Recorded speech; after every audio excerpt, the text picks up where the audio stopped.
Salut, c'est Hiro pour la chaîne Moto63. Aujourd'hui on se retrouve avec Quentin et Enzo, les deux hardeurs. Et hardeur, ça fait un peu film de cul ça quand même.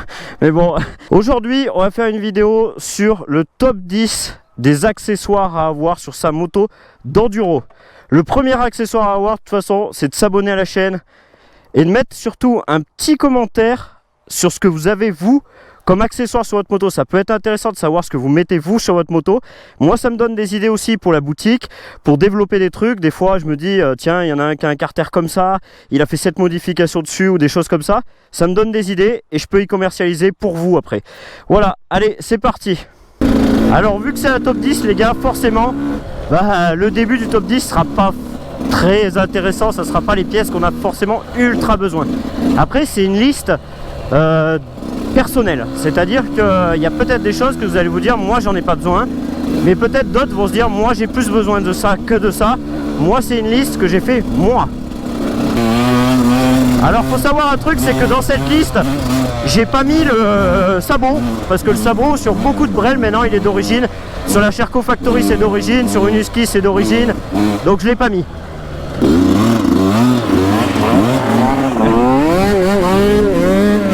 FDR.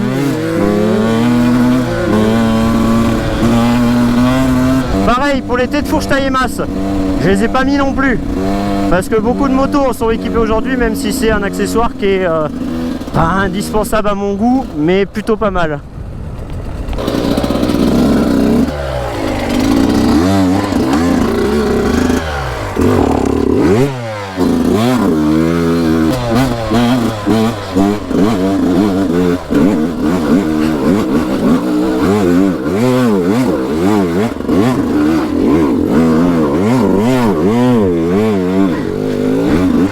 Alors pour moi un truc indispensable c'est placé en fond de classement, mais pour moi ça l'est, c'est un disque lisse à l'arrière. Disque lisse quand on va dans la boue, l'hiver, etc. C'est le top un disque lisse. En plus le freinage je le trouve bien plus je sais pas comment dire, c'est pas plus constant, c'est peut-être un petit peu plus mou, je sais pas comment l'expliquer, mais je pense que je ferai peut-être un épisode d'ailleurs dédié à ça où je vais un petit peu plus vous expliquer à quoi ça sert. À quoi ça sert la barrière?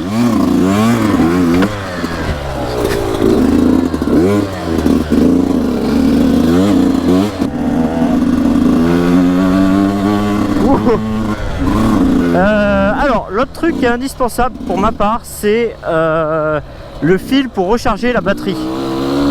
C'est-à-dire vous prenez, vous savez les Optimat, ou bien il y a d'autres marques, Optimat c'est le plus connu.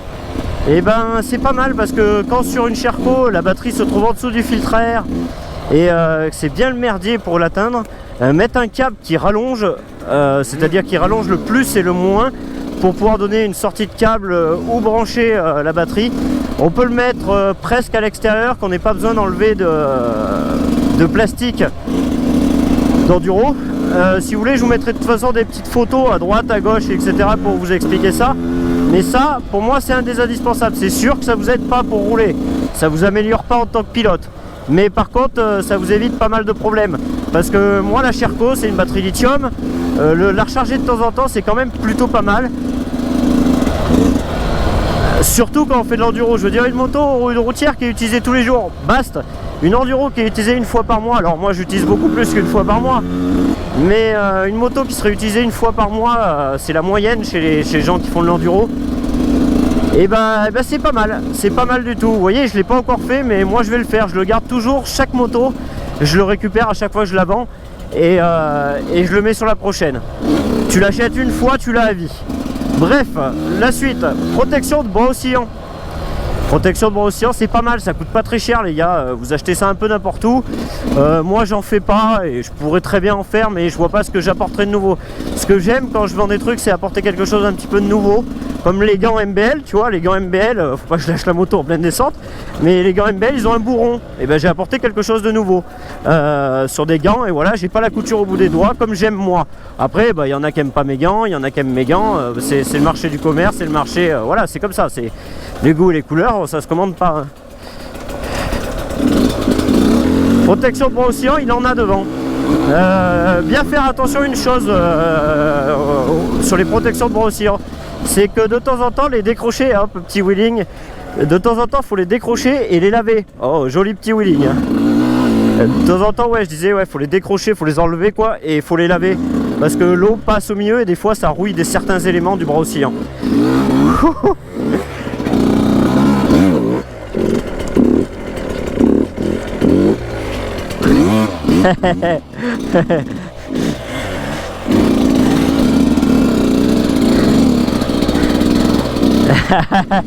Hey, Jarvis. Ouais.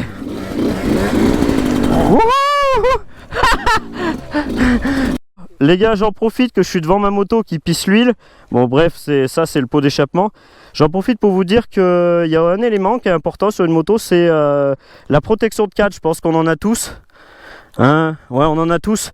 De temps en temps, c'est Enzo qui me disait qu'il fallait les enlever. Ceux des protections de cadre. Hein?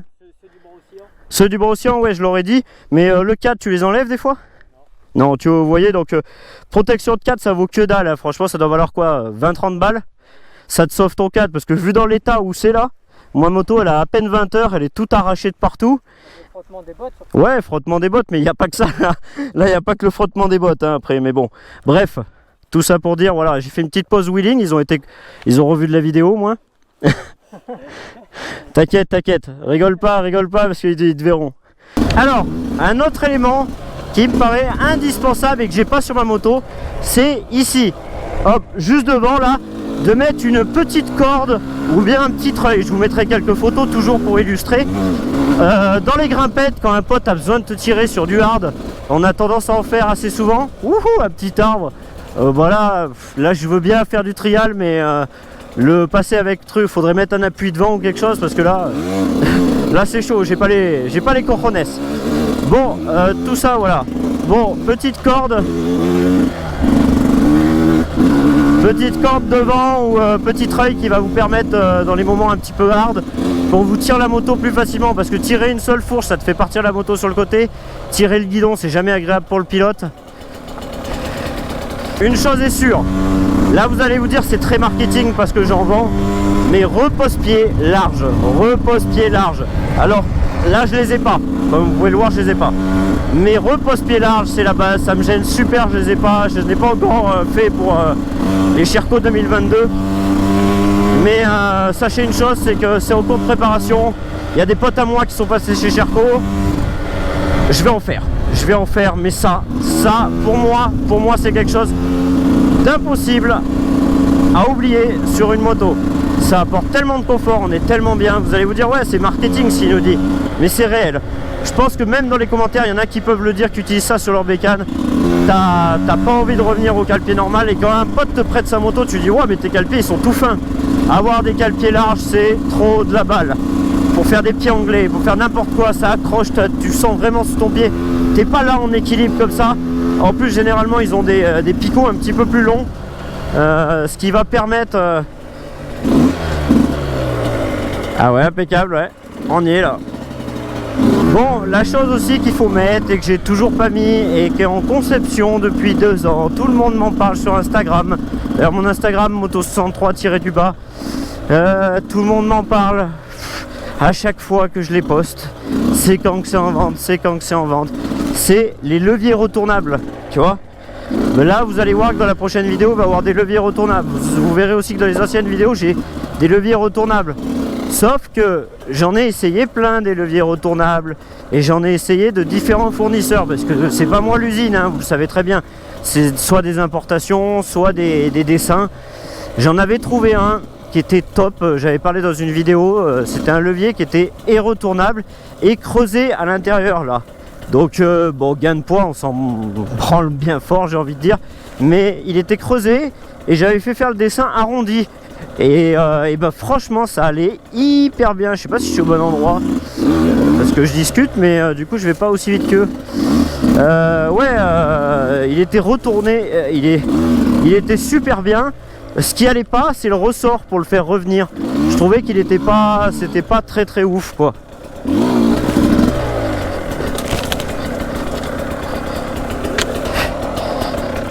Bah ça a l'air d'être sympathique tout ça ici.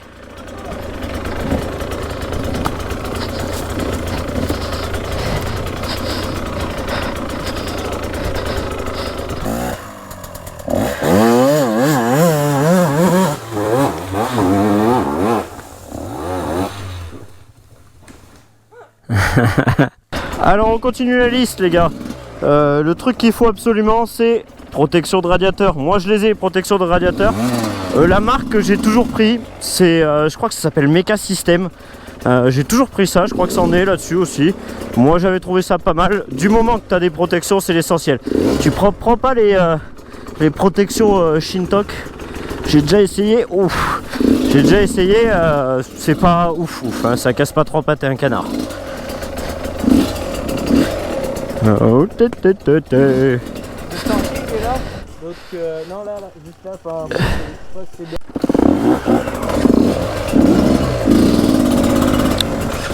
Le prochain accessoire c'est un protège-peau carbone situé en 2 temps. Ouh là là.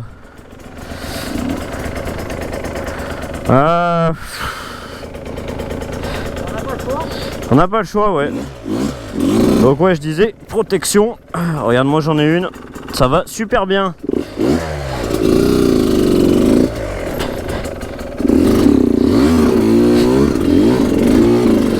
Ouais, je vais te penser au phare parce que l'hiver, franchement, quand il est 6 h du soir, t'es content d'avoir un bon phare. Je vais peut-être, je sais pas, je changerai peut-être sur celle-là. J'ai des prix sur les trucs pro. Parce que j'ai jamais mis de... Mais nocturne, il faut pas juste un phare pour le signe frontal. Ouais, mais le soir déjà, j'avais ça, quand j'avais ça et que je rentrais le soir, tu sais, de nos balades à 18, enfin 19 h là, quand ça commence à faire nuit, je voyais que dalle, tu sais, avec ça, franchement, j'étais comme ça, je plissais les yeux là, je voyais rien. Alors que par contre, c'est pour ça que je vais en mettre un cette année, parce que je veux plus me faire baiser, comme l'autre fois on est rentré là. Ouais, bah oui. Je veux plus me faire baiser.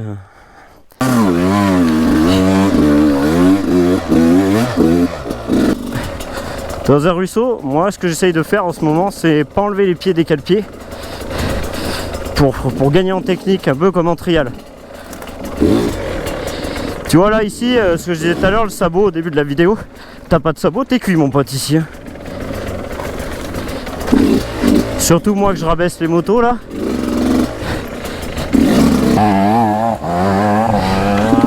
Je le sens pas du tout mais...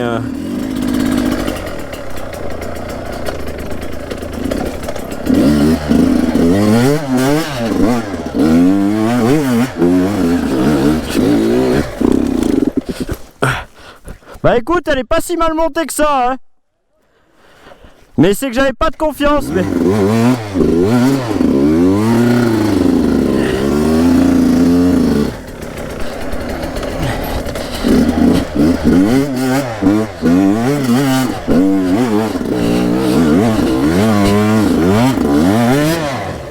Putain!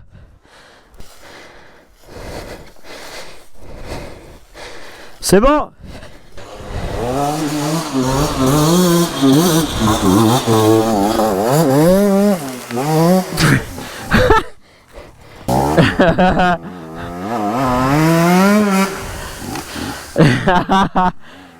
Bon, ce que je vous disais tout à l'heure, là, mon collègue et moi, on est tombés de la même façon. Et là, moi, j'ai coincé à peine le doigt ici, donc je suis arrivé à m'en sortir.